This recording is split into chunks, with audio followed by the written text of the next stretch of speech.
de sigilen bɛ jamana kɔ kan I b'a fɛ ka I nin kanso ni ka o jɔ Mali kɔnɔna la tunga lafiya a y'o haminata ni ka o bɔ tungarangew olu kan musaka bɛ I bolo walima musaka tɛ I bolo dutɛrɛn bɛ e maa min bolo walima ni dutɛrɛn tɛ I bolo I sen don tunga lafiya ka tɔn na walasa ka se ka I nin kanso ni ka o jɔ tɔn min yɛrɛ ni ale bɛ daminɛ maa 10 na fo ka taa se maa 16 o ma yani tɔn yɛrɛ ka sigi bolonɔbila sɛbɛ o bɛ taa kɛ notaire fɛ yen n'an b'a fɔ ma ko seere tɔn sigilen kɔfɛ tirage au sort o de bɛ kɛ tɔn daminɛ la walasa ka se k'a dɔn maa fɔlɔ min ni ale ka so tile bɛ di a ma kalo 5 o kalo 5 maa kelen bɛ a ka so tile ni ka o sɔrɔ n'o ye villa hakɛlama ye kalo 7 o kalo 7 ka taa se kalo 8 ma maa wɛrɛ bɛ a ka villa tile sɔrɔ duplex fo ka taa se piscine ma ka taa se piscine ta ma I sen don tunga lafiya ka ni tɔn in na walasa ka se ka I nin kanso ni ka o jɔ ba maliba o kɔnɔna la danaya ale ni lafiya la dugukolo ko hami bɛ aw maa minnu fana na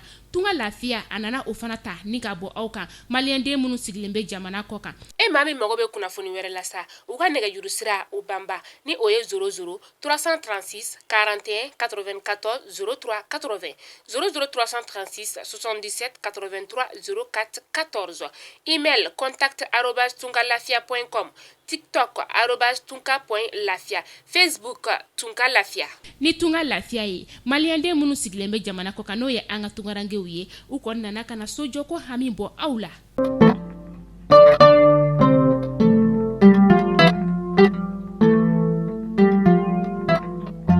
bi marsi kalo tile 10 ani ora san 2022 aw minnu b'an filɛ sanga n'a ka wagati an ka bololo kana la Mali kɔnɔ ya ka taa se Mali kɔ kana ma an bɛ aw bɛɛ lajɛlen fo aw ka wagati o cogoya la aw bɛ sigi ka ka kunnafoni min ma kɔnɔ Mali kunnafoni.net ale jabaranin kan ni y'o waatu seli a y'o bisimila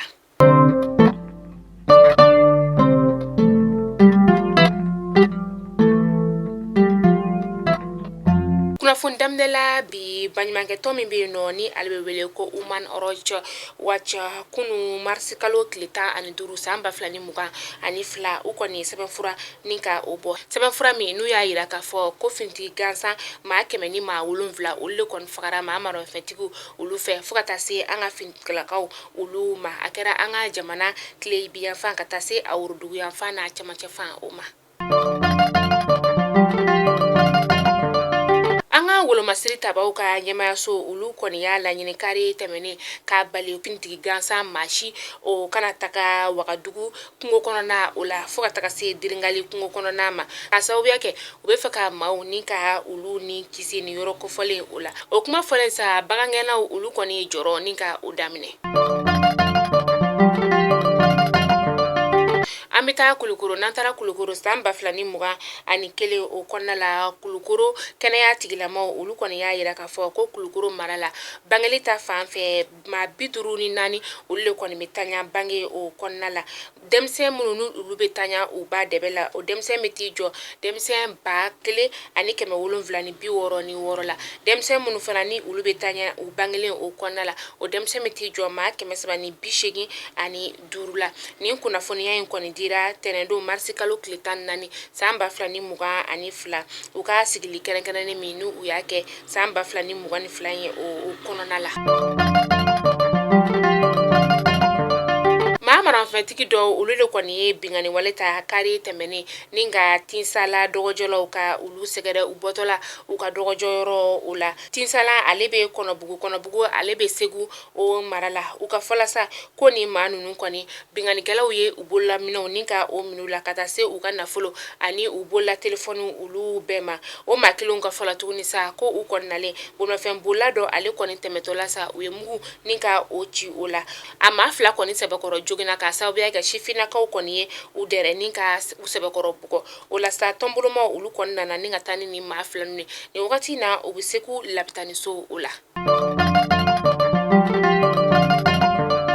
marsi kalo tile 14 tɛmɛnen n'o bɛnna tɛnɛndonya ma sa tile fana to dun wagatiw la sa maa marɔfɛntigi 18 ni marɔfɛn jugumanw kɔni tun bɛ u bolo olu kɔni ye bingani wale ta ni ka nango suala meriso ka o sɛgɛrɛ o kilalo la sa o kɔni kila tuguni ka meriso ni ka ale jeni ani so min fana tugulen do a la ni maa marɔfɛntigi ninnu sa u kɔni nana bolimafɛn sen 2 o de la u tatɔla u taara ni bateri girima o ye ani fo ka taa se kuranfiriw olu ma marisi kalo tile 15 san 2022 an ka kirisoba min b'an ka sigida o wɔrɔnan na sa ale kɔni y'a yira k'a fɔ ko marisi kalo tile 22 nata in na san 2022 u kɔni bɛna o kɛ Etienne Fakaba ale ka kiri ye walasa ka se ka waati kunkurun labilali ni ka o di a ma. Etienne Fakaba min yɛrɛ ni ale bɛ kasobonba la kabini janvier kalo san 2022 o kɔnɔna la a ka sɔrɔ ladonbaw kɔni ye sɛbɛnfura ni ka o don walasa a bɛ se ka labila cogoya min na o bɛ kalo 2 bɔ bi. An bɛ taa kɔkan kibaru la n'an taara kɔkan kibaru la an bɛ taa Chine jamana o kɔnɔna la a yirala k'a fɔ ko coronavirus kɔni bɛ maa 2 ni murumuru 3 de la Chinekaw olu fɛ yen nɔ kɛrɛnkɛrɛnnenya Corée du Sud dɔgɔkun kɔnɔna in o la ale ni Vietnamkaw olu fɛ yen nɔ ka kɛ ni u ka jamana marabagaw yɛrɛ sa olu kɔni bɛ k'a laɲini ka se ka dɔ bɔ coronavirus sariya talenw la sa walasa u ka nafolo sɔrɔ sira o bɛ se ka dayɛlɛ cogo min na.